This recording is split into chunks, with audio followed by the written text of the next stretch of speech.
All right, so this passage is Revelation chapter 7, verses 1 through 5, and this is where we pick up in the book of Revelation. We're going to continue to walk through this amazing, crazy, fun, weird book together, verse by verse. So if you're new here, hit the subscribe button. If you've been with us for a while, welcome back. Let's dive right in. So let's get the big idea of this passage before we even look at the verses. John sees a vision of judgment being held back on the earth until God's people are sealed. So let's go through the verses and see how that happens. So verse 1 says, "And after these things I saw 4 angels standing on the 4 corners of the earth, holding the 4 winds of the earth, that the wind should not blow on the earth or on the sea or on any tree."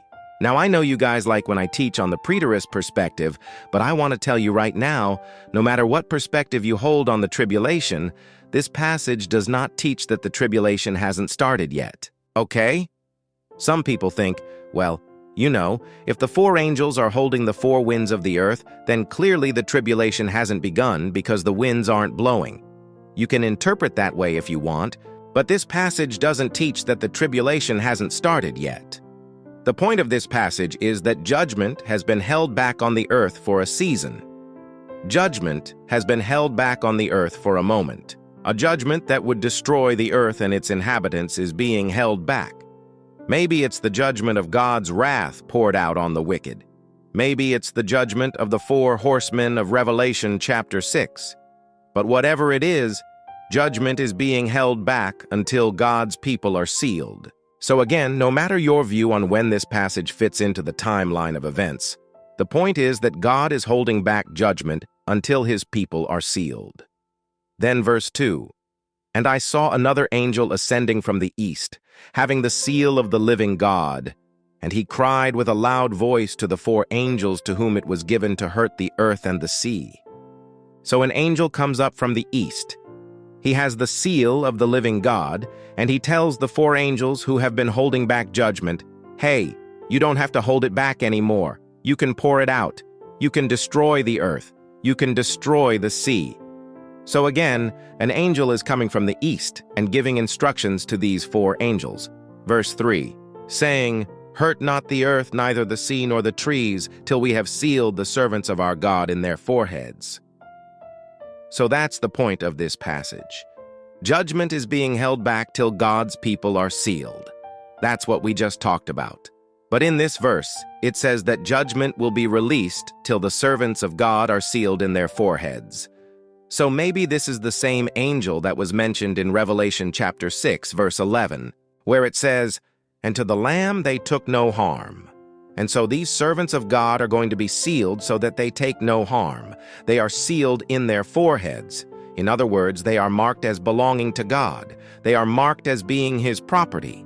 And so the seal is placed on their foreheads, and they'll be protected from whatever judgment is being held back. Then in verses 4 and 5, John actually hears the number of those that were sealed, and he writes those numbers down. Verse 4 says, "And I heard the number of them which were sealed. And there were sealed 144,000 of all the tribes of the children of Israel." So John hears that 144,000 people are going to be sealed. Then it goes through and it gives the breakdown of each tribe and how many were sealed from each tribe. And it starts with the tribe of Juda, and it says 12,000 were sealed from the tribe of Judah, and then 12,000 from Reuben, and then 12,000 from Gad. Now there's a lot of debate around this number of 144,000. What does it mean? Is it 144,000 people? Is it 144,000 years?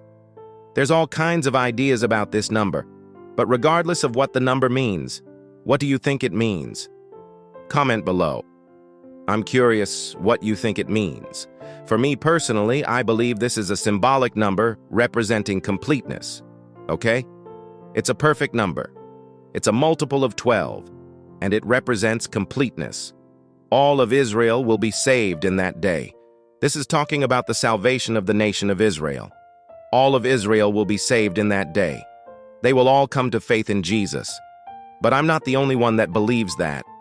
Let's look at what the early church fathers believed about this number. Origen, who was a church father around 185 AD, So again, the big idea of this passage is that God is holding back judgment until his people are sealed. They are sealed in their foreheads, and they will be protected from whatever judgment is coming. And John is shown 144,000 people being sealed. And it's a symbolic number showing that all of Israel will be saved. So what should we learn from this passage? I want to learn 3 lessons.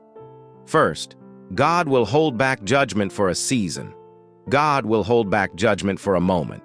Right now, there's judgment being held back. God is being patient. God is being long-suffering. God is giving people time to repent. And that gives us hope. It gives us hope that God might still be working in someone's life. It gives us hope that God is not finished with someone's life yet. Even though that person has walked away from God, even though that person has rejected God, even though that person is living however they want to live, God may still be working in their life. God may still have plans for their future. God may still be holding back judgment for a season. He may still be trying to get them back to himself. The second thing I want us to learn is that God's people will be protected from judgment. If you put your trust in Jesus, if you place your faith in Jesus, you will be protected from God's judgment.